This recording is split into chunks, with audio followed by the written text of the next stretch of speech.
Hey YouTube, welcome to another Valkyrie Connect video. My name is Hakeo, and today I have joined with me Twinny, AUStarwars, Zombie Rabbit, and a special guest, Luzeldon. He has contributed multiple times to Reddit, especially the underused hero articles that he's posted. Today we'll be going over Anniversary and Halloween and everyone's progression, as well as what items they're going for and connects that they're farming.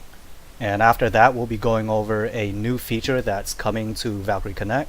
It's the Awakening for specific heroes, and if we have time, we'll go over some meta changes as well.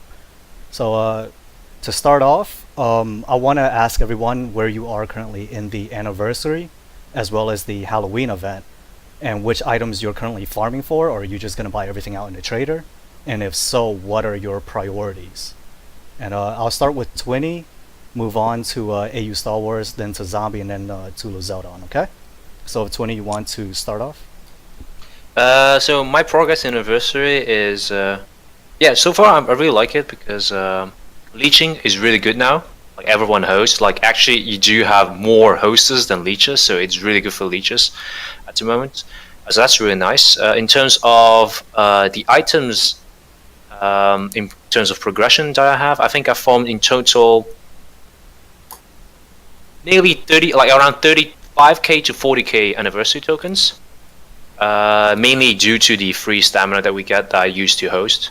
And so far from the first shop, I've bought everything, but the priority that I took was the ticket first because I owned 0 Moon Party units, apart from Killy and Matisse. So I was actually hoping to get something outside these two. Then my next priority was the shield. After the shield, I went with the cosmetics. So I currently have one costume of Ghoul and Freya. I wanted it just for the cosmetics mainly. I'm not sure if I'm going to do that for the next following trader if it comes back. I would probably put that on a lower priority. And then the nodes, and lastly the blade. Okay, so about the you said the nodes, so the orbs? Yeah, sorry, the orbs, yeah. My apologies. Okay. And what about the shield? I put the shield first. I Okay. got the shield first because it was 1k, it was really cheap, and I can see a lot of use in it, both in PvP and PvE. Okay, AU, what's your stance on that? And where are you currently? So I agree that there's a lot more hosters than leechers. That's actually I don't know if it's a negative. It's just really hard to hang out, and like it's actually better if you hang out. I've noticed in like channel 2, unfortunately, and like I hang out in channel 6 a lot instead of being in channel 1 because channel 1 it's just really hard to get your connects full, especially if you're trying to do 7-star of the other bosses as opposed to like just 6-star of the blacksmith all the time, which everybody pretty much can do that anytime. But it's the some of the 7-stars you still need decently geared, decently appropriate heroes, so those don't always fill all the time. So I find that you do a lot of privates, it helps out a lot. I also went for the Moon Party first. I did not have a lot of those units, and I got a Senna, so I was happy with that. And then I pretty much have just gotten every other item that you can get so far. I think the only things I'm missing now are like the blue ring and the blue knife and like some of the orbs, but I've gotten like the sword, the shield, the ticket, the like whatever else was there for anniversary. So it's been good. I mean, for the first time ever, I actually like will go to bed at night with like my stamina over my fullness, like instead of having it refill overnight, just because I almost can't use it because I don't really want to use it on that much orb farming and just have it like waste away. It's just better for me if I collect those 180s and just let them sit there till the morning and then just do a bunch of private connects from there. So it's been really good for me. I've never had this much stamina built up, so it's pretty cool. Alright, Zombie, where are you at in terms of progression? For the anniversary trader, I just bought out everything, and I have enough to maybe buy out the next shop. And you just toss money at it until it gave you what you wanted, right? Nah, I was prepping for that for a while. Yeah, me too, don't worry. Yeah, I saved up at least 28k stamina over time and just started spending it all at once during the first week. I was able to buy out the trader in like 2 days. I started with the Reforged Dagger, then the Moon Ticket, then the costumes, then the shield, then the orbs, and lastly the sword. Okay, so the sword seems to be a lower priority for everyone so far. What about you, Luzeldon? Where are you at in the anniversary in terms of progression? And also after that, I want to ask everyone, what are your thoughts on the Halloween staff, the shield, and the pumpkin accessory that resists shade? That's an odd thing to bring up, but I'm just really curious on what everyone's thought is on that specifically. So go ahead, Luzeldon. Alright. For me, I prioritize all the gears, like the shields, the costume, the sword, and the reforged gears, and kinda dump the ticket because I'm kinda sad I can't really get any stuffs also out of this guaranteed thing. So your pulls were really bad. Yeah. If it makes you feel better, man, I got your mirror. Okay, you're good. I mean, all the pools, like all the anniversary pools I did, I dumped like over 10k and I got literally nothing from it. You got So- souls. That's what the game wanted to give you, right? Were extra souls because you're going to get a bunch of X weapons for units that you I don't don't have need- yet. Much those. I got a bunch of 2-star gears. Alright. And yeah, before the podcast, we were talking about the shield. What's everyone's application, and what?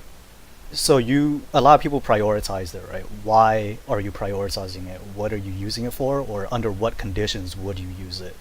And we can start with Twinny and then go around the table. First of all, if the listeners don't really know what we're talking about, Hakio is referring to Nocadia. No, I don't even know how to pronounce it. No. Nordicia. This Yeah. year? Yeah, something like this. The anniversary shield. The effect is shield with 20% on the ally with the lowest HP. It has HP def and MDef stats. You can wear it on both melee and ranges, and that's why I find it so unique. Because you can put it basically on a tank, or you can put it on the ranger, depending on the connect mechanic. And this is basically a mechanic or an item that can shield your weakest link in a certain connect. So this is why I see it for PvE really nice if you are undergeared and you're not really you don't have the right defensive gear for a certain PvE connect. I'm just talking about higher connect tiers, 7-star, and maybe looking into the future in harder 8-star, and maybe even those insane connects, the triple S ones. But you can also use that in PvP. Because right now you have takedowns. As if you have more members standing than the opponents, you basically win. And this is an item that can cover for that in a sense. It's also not healing, so brand doesn't affect it. So this has quite a high value for me. That is. Okay, so you're saying it has both applications in both areas, PvE and PvP, and Yeah. you like it also because Mia is probably rampant in your top. Yeah, I would say correct. 20. Okay. And AU, what are your thoughts on the shield? Yeah, it's like a poor man's materia, so, or just in addition to it. So I mean, anytime, like the way I see it is, the most important items in any PvP, for example, are going to be your crowd control, your CC items, and your items that like one hero has, but they actually will help more than one hero. So the way I see this is like you can put it on. It doesn't even have to be on your main tank. It can be like on your other melees and things like that, and they can still assist in keeping the other units alive. With some of the, if you have enough of these type items, you may even be able to get away. Like, I mean, a lot of the meta, for example, is no longer running healers in PvP. So this is a good way of keeping your team alive longer without having to dedicate an entire slot to a healer. So I think it's pretty good. The one thing I didn't mention, by the way, is I did a bunch of pulls. Also, I did all the Moon Party pulls for Anniversary, and they were fine with me because, again, I didn't have a lot of those units. So I just think for the price, a lot of these pulls going on right now are a good deal. Yeah, talking about pulls, I I only own 3 Star Party units, so I could have gotten any other unit besides those 3, and I would have been good. And of course, luck of the draw, I hit my one of my 3. Yeah, but you got glyphs, so you made up for that. I did make up for that, but even Yeah. then, I don't own any Moon Party units, so in a sense, Well, you could have got Kili or Matisse, like a lot of people from for sure, the and they're BC Discord. transitioning over to regular. Yeah. Yeah, you're right. I mean- I only got 2 Star Party exclusives and I got dupe. Yeah, that's why I didn't put the Damn, I Star feel Party. you. Man, rip. And so, Zombie, what's your applications on the Nordica Shield? Right now, I'm putting Nordica Shield on my Dress Saber for the off-tank bruiser type. Mhm. That way she can protect both the back line and the front line, because chances are Luca will just have even more shields on top of Vinland, which makes like Brand kind of useless on her. Okay. And have you ever? Because I know that some of my friends, they're using also Druid's Cloak whenever they're facing a Mia. Or is that something you're also considering or using on your Luca as well? Or Niji, if you have that as a type? Oh no. Oh no, I don't need it. Druid's Cloak is just increase HP. I just use Vinland Shield to absorb 25% damage Yeah. based off her max HP, which is actually quite a lot. Because You know what's when you funny? have a Go ahead.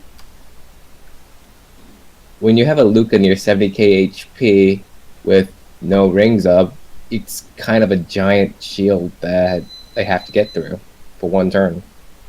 Yeah, it's funny. I mentioned Vinland Shield as a shield that I do use. It's more situational than something I just keep on Luca, but a lot of players don't even remember what that is. That shield. Like you mentioned it, like what's it do? I don't remember. Yeah, it's been tossed aside quite a bit. It's basically a free shield.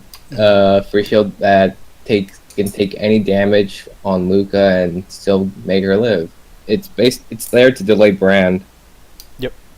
And Luzeldon, what are your thoughts on the shield? And actually, we'll start with you as well and go around. But the Halloween staff as well. Is that something you're prioritizing in purchasing? Yeah. Well, as something a little to add is that at max level, the shield actually shoots you for like 40% damage, and that is a lot.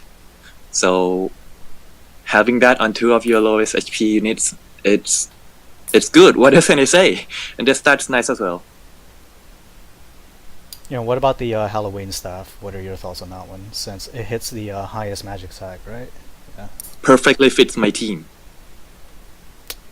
That's right. And the stat, You use Wolfgang too? Still? yeah. Yeah. And the stats on the staff, it inflicts random stats, but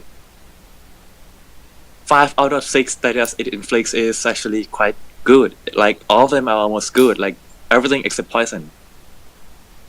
Hey man, you never know, okay? You might need that one extra tick. You might. And Twinny, Oh, are you? Oh, sorry. Go ahead. A little bonus, like all these damage over time effects, they actually go through shields and barriers, so Yeah. it's actually better than some people might have thought. And Twinny, what are your thoughts on Magic Pumpkin Staff? I believe you are shooting for that, but are you going for anything else, Yes. such as the Scarlet Sword and the the Garm Bucket Shade Resist? So when the first tower came around, we only saw these items, and I wasn't certain that the next part of the tower that was released in Japan would also come over. So just going off these 3 items, I valued the staff over the rest. But I was quite lucky with my pulls. I think I pulled 8, like in my tower itself, I got 8 swords, and I got 5 staffs. So yeah, so what I basically did is I spent all my tokens from the first tower on stats, but I won't do that in the current tower. Okay. And AU, are you shooting for the same thing, the staff, and kind of shoving aside the other 2, because you have multiples of them? I have 5 staffs now between my tokens from the first tower and just picking them up. I think I only picked up like 1 or 2 randomly in chests. So I have a bunch of knives and things like that, so I can make 2 stabs, so I'm good there. I mean, it's definitely a good item. I mean, it's pretty much comparable to that the pineapple wand. So I mean, it might not be as good because it doesn't have charm as part of it, but it's still really good for all the CC and the stats. I have, I think, 3 of the swords, so I can make another one if I want to. So with the second tower going on, especially with the fact that the prices are now only 5,000 per item instead of 10,000 per item, I suppose I'll just prioritize getting the Keeley costume, even though I don't even own her, because I need to eventually get her at some point. I might just do some more Moon Party pulls or something like that, or when she comes out and other ways to get her, I should probably, like that female pack or something like that. She's a unit you should have. So because it's a unique item there, and because I have enough of all the other ones, I'll just probably wind up getting that. And I actually got a lot of the Garm buckets instead of getting all the stabs and sword. So I have 2 5-star Garm tokens as well. I got pretty lucky on my tower. I didn't progress far at all because I halted my tower to do some testings on the skill activation rate for skill level 1, 2, 3, 4, and 5. But I haven't purchased any items from the first Halloween trade shop yet. I've gotten enough to make 2 5-star staff, 2 Garm buckets 5-star, and 3 5-star swords. So I'm able to only purchase 3 10k items from the first trader, so I plan on just getting the staff out of it.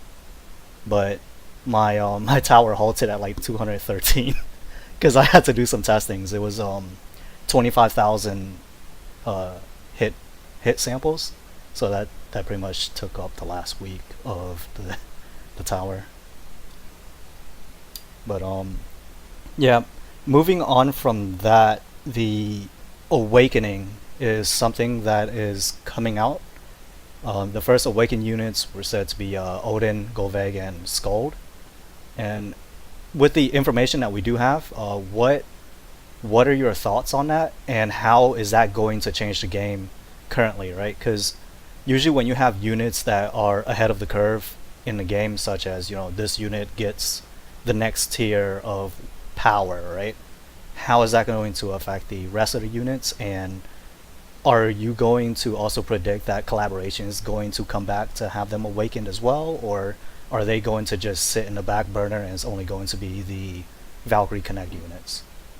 And for the viewers, we'll also go through the step process on how Awakening is done as well. And Twinny, if you want to give us your thoughts, and we'll start with you and go around. So for Awakening, I know that if you awaken, because it's a whole process of awakening, and if you manage to get all these resources and finally do awaken the unit, what's special is that your auto attack gains an attribute. But you also have the option between swapping between pre-awakened and awakened state. What I don't know is that the stats that you gain from awakening, will you maintain those stats in the pre-awakened form? If you decide, for example, Odin is an awakened unit, and you go in against a Connect, right? The Whale Connect, for example. Odin's auto attack, let's say he got light attribute. I don't know if it is light, but if it's light, then you would prefer his auto not to be light. So can you swap him back to the normal state and not get that light auto attack then? So I'm not sure about that. Personally, I think it will revert. Revert everything back to normal. So I believe it will revert. I'm not 100% sure, but it's something I can ask other players in the Vietnamese community and see what they. But that aside, just for the awakening status itself, I do like the fact that because Skuld is also one of the ones that is awakened. Skuld at the moment has pretty much no priority for everyone that plays VC.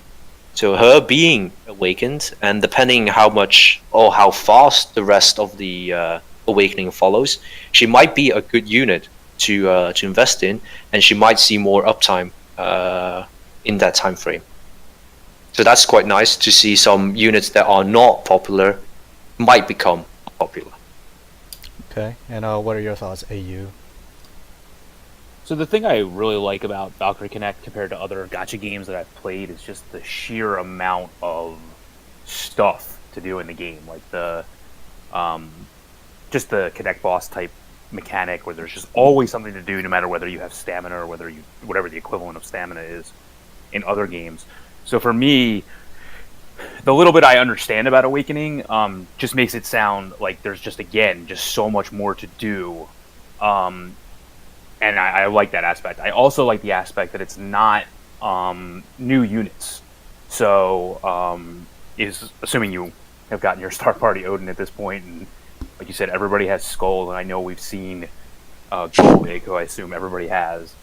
The fact that I know especially like Scold and Golbig are two units that many players, if given the option, may not have completely orbed out and completely 5-starred. Anytime that there's going to be underpowered units that are going to become more powerful, that you don't actually have to spend money to power up to get them to be potentially some of the top units in the game, even if it's for a short period of time, I think that's great for any type of game like this, especially given the changes and given so much stuff you can do where it's not going to necessarily cost you that much money. It's pretty. I'm pretty impressed that they would do something like this with a bunch of units first that a lot of players have access to. Okay, then what about you, Zombie? What are your thoughts? For Awakening, it seems like it's going to be a fun thing to try, but I'm not looking towards fighting against dark units because from what I've seen, it's their resistance to dark becomes almost zero. So any kind of dark items can just kill them, which is why I'm going to have to prepare for that when I get Awakening units.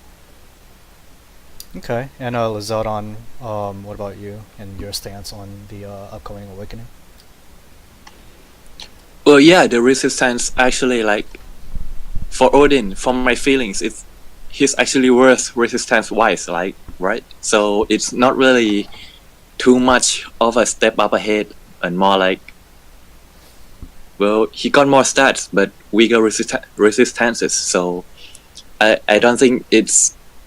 Well, for sure, he's going to hit hard as hell, and he's going to rip through teams, but I don't think I don't think he's unkillable or anything.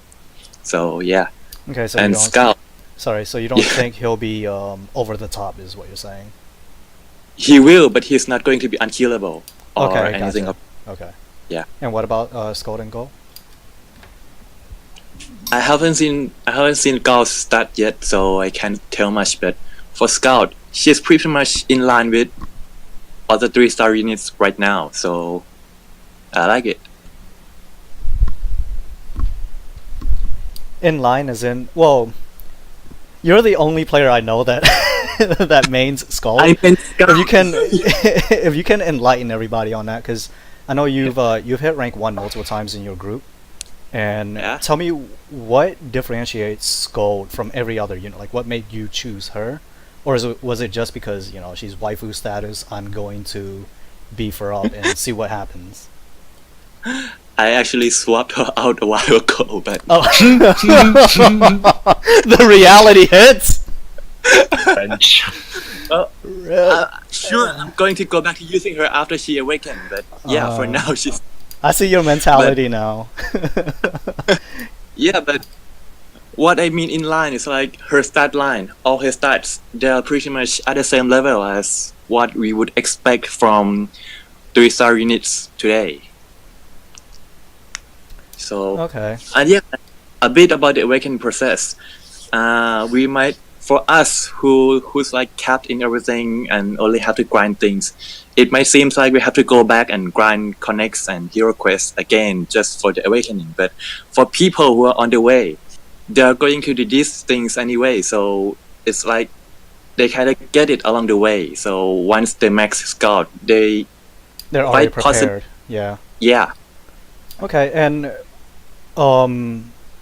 I'll touch on this a little bit more. Is how when you have all the 3 units, right? Let's just say everyone here has the 3 units awakened and maxed out. And is it something that you feel like is going to be unbalanced in arena as well for the time being until other units catch up? Or do you think they can find a perfect counter for it? Like, let's just say Alice will be even more, more effective or something like that. What are your thoughts on that, Luzeldon? Well, just like I mentioned a bit a while ago, their resistance are very clear. Their weakness are very apparent, so people can just capitalize on that and adapt their teams, and yeah. Well, let's just hope that the stats aren't too overwhelming, right? To the point where that doesn't even matter. Because I've seen the boosted stats, it's pretty good. Yeah. Yeah, and Twinny, have you seen those stats yet? No, I haven't seen the stats itself. So just imagine fighting a guild defense team with Oh, your it's like regular that? team. It's it's difficult. like a Jarl, a co-Jarl. I would say like a Koyaro. The stats they're pretty big. The boosted stats are pretty big. So that's what's Yeah. got me a bit worried. Oh, what was that, Zombie? It's not really much of a problem if you're already in the top 10 in arena. So, yeah, it's all like I said, they are extremely weak to dark. So Yes. anything, and the Halloween staff is a dark weapon, and since I have 2 of those on my mages, like one on Erd, one on Boda, it just kind of just shreds them. Okay, So so- I'm And not they're- quite worried about them in arena. Let's go for top 100, right? Exclude the top 20 people, so 21 to 100. I'm the average player. I spend enough money for the monthly stuff, right? The stamina, diamonds, quick tickets, and here and there I'll buy some more stamina. If I don't own Alice and I don't have the resources you do, such as Anger Boda, the Dart Staves, and things, how would I deal with that team? And or how would you theorize on? Because we can't really say how we'll deal with it right now, right? It's not out, but theoretically, what would you use, and why? They're still the same race, right? They're still Aesir. Yeah. So- So, If I oh, go ahead. basically, if you have access to Sky, she just comes back and just wrecks them. Okay. Yeah, it's And- just like any other units in PvP when an overpowered unit, quote unquote, comes out, and somebody immediately goes out and gets enough to get 5-star through spending a bunch of money. I mean, there's usually always going to be a counter, but it's just like in any game, like it's possible that the rock paper scissors effect. Like if you're the first person to have the rock, it's going to be hard, and a lot of players are going to complain. But in reality, there's always going to be a paper. So Okay. Yeah, I got you. I guess you can put that in relation to Luca. I think they made a mistake when they released Luca as well as her costume. Considering that even today they're still popping out her counter. Yeah. Yeah, she's pretty powerful. I can understand she is powerful, but she's not unbeatable. And I guess you can say the same for the upcoming Awakening feature. And it will start tapering off as more units become more awakened, because that just like with every game, everything will catch up with time. And so Twinny, if you faced in a guild war a team with 3 awakening units, how would you deal with it? I would send. Honestly, if I see them right now, or in the future, if I see them, I would actually send a very strong guild member, and he would probably defeat that team. And then you'll be the one eating popcorn and taking the last hit, right? Well, he probably just defeat the entire way to the crystal. Messiah status. He's pretty Oh, you strong. also yeah. forget. You also forget about glimmering armor. Since Odin's still light damage, all that has to do is just pop up and it stops all his damage. That is true, and you can say the same with Scold as well, right? So she's going to be dealing light damage, assuming. I haven't looked at her effect, but I'm going to assume she's light as well. So glimmering armor would become even more of a premium item during that phase of the game where they've just become awakened. Would you assume then, if you had gold, that you put gold a higher priority than Odin and Skuld, since gold is dark and if you're able to snipe the Halloween stuff, then Gull basically counters Odin, and Gull hits the front, so Gull hits Skuld as well. I didn't think about that. Yeah. So I mean, would you put Gull then at a higher priority than Skuld and Odin? I would put working overtime as my priority and just orb them all at once. Because I'm gonna drop. Oh, you my- also forget. But in return, Gaul is also weak to Odin and Scout, right? Yes, that's correct. Yes, That's they're correct. vice versa. Yeah. You also forget about Gull's bride costume, who can turn all male units to stone. Correct. So Oh. Odin gets wrecked by that. And since Gull also targets front line for her stone, and it affects Aesir's and humans, Skuld is also turned to stone. So Gull just Yeah. gets better. That's true. And honestly, even today, I lean away towards too many light units on my team, just because glimmering armor tends to be a staple in most defense teams. Yeah.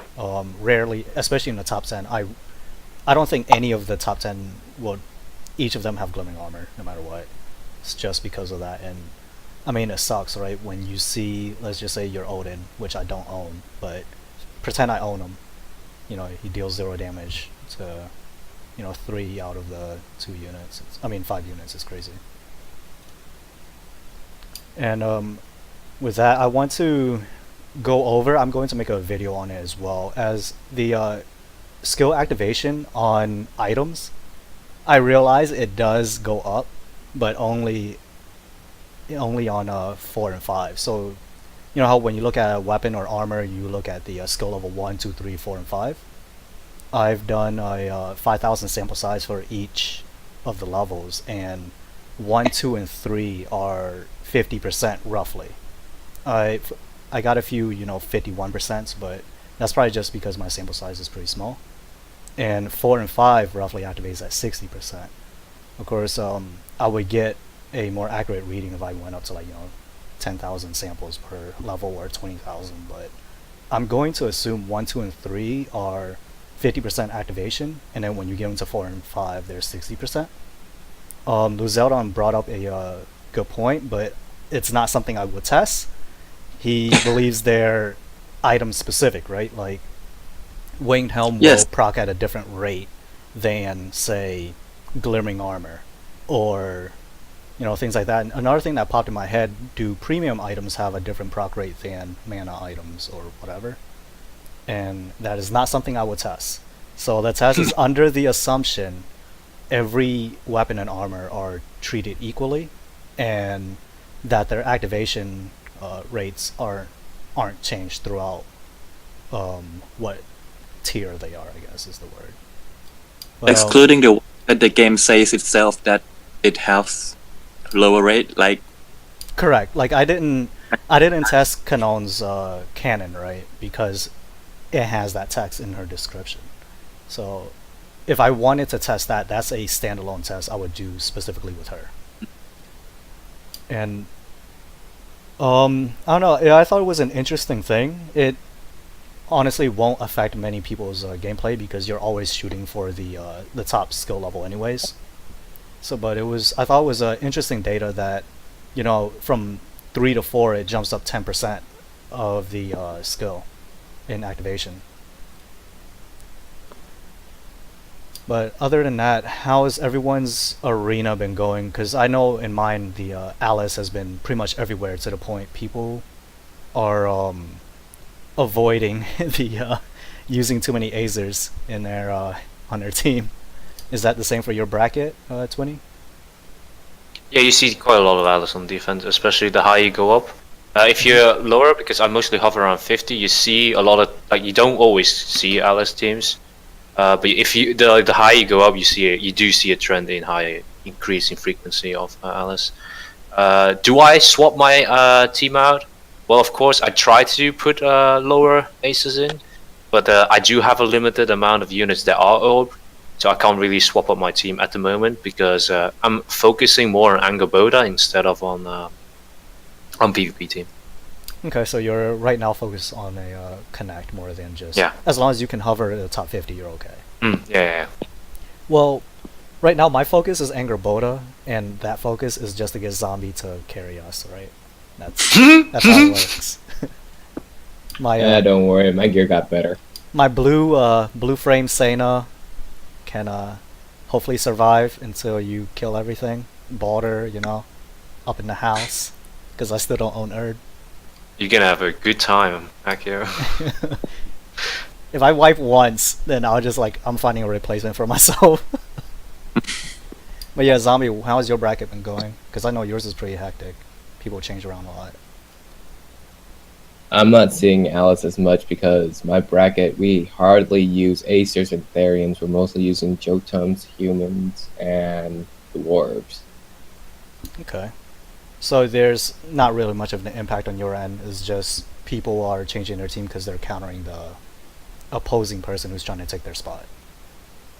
Yeah, my team is a general build team to counter anything and everything. So it's basically Luca, Mia, Boda, Erd, and Matisse. And are you still running the Lollipop on Matisse? I'm running Lollipop on Matisse and Mia just to CC Luca as much as possible. Yeah, so you can pretty much get ahead and catch her before she activates her shield, right? Yes, that, and even if it activates, I have Brand on her or any other CC because I'm still running Pineapple Staff and 2 Halloween Staffs to CC the mages. And I basically CC as much as possible, like work them one at a time, start from front to back. It's all consistency, right? But Yeah. AU, how is your bracket going in your main arena team?